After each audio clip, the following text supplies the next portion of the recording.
इंसाफ एक ऐसा लफ्ज़ है ना जिसकी गूंज हमें पूरी इंसानी तारीख में सुनाई देती है, लेकिन ख़ास तौर पर इस्लामी तारीख में इसका क्या मतलब है। आइए मिलकर इंसाफ के उन उसूलों का एक सफ़र करते हैं जिन्होंने बड़ी बड़ी तहजीबों की बुनियाद रखी, और देखते हैं कि उन्होंने मुआशरे पर आखिर क्या असर डाला। ये एक ऐसा सवाल है जो देखा जाए तो हर मुआशरे के बिल्कुल मरकज़ में होता है।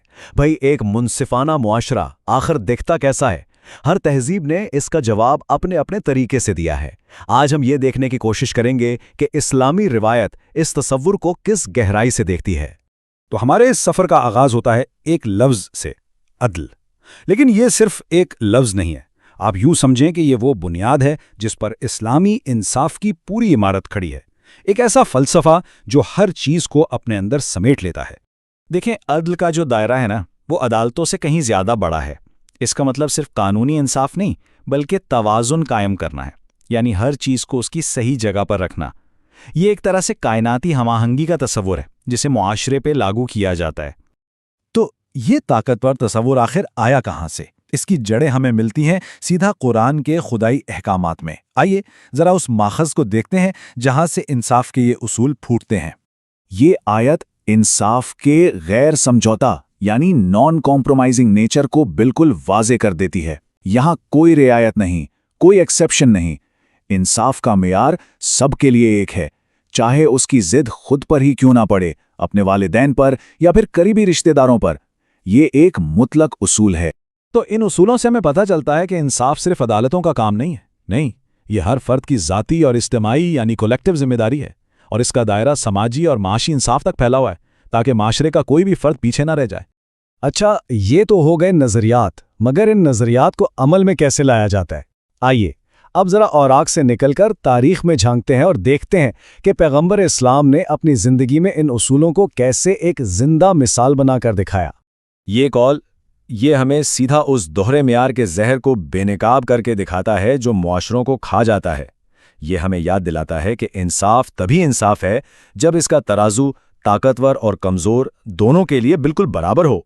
यही वो बुनियाद है जिस पर या तो मुआशरे कायम रहते हैं या फिर तबाह हो जाते हैं। तो इस निज़ाम में इंसाफ का तराजू बिल्कुल सीधा है। एक तरफ ताकतवर को कोई छूट नहीं मिलती और दूसरी तरफ कमज़ोर को कानून का मुकम्मल तहफ़्फ़ुज़ और बराबर की आवाज़ दी जाती है। यही है अदल का अमली निफाज। तो सवाल ये है कि इन अजीम उसूलों को एक फ़आल निज़ाम हुकूमत में, एक पूरे सिस्टम में कैसे ढाला गया। आइए इब्तदाई इस्लामी रियासत के अदालती ढांचे को ज़रा करीब से देखते हैं कि ये अमल कैसे मुमकिन हुआ। ये निज़ाम हैरत अंगेज़ तौर पर सादा और मौसर था। इसकी सबसे बड़ी ताकत ये थी कि इंसाफ हर किसी की पहुंच में था। यहाँ तक कि हुक्मराने वक्त को भी कानून के कटघरे में खड़ा किया जा सकता था।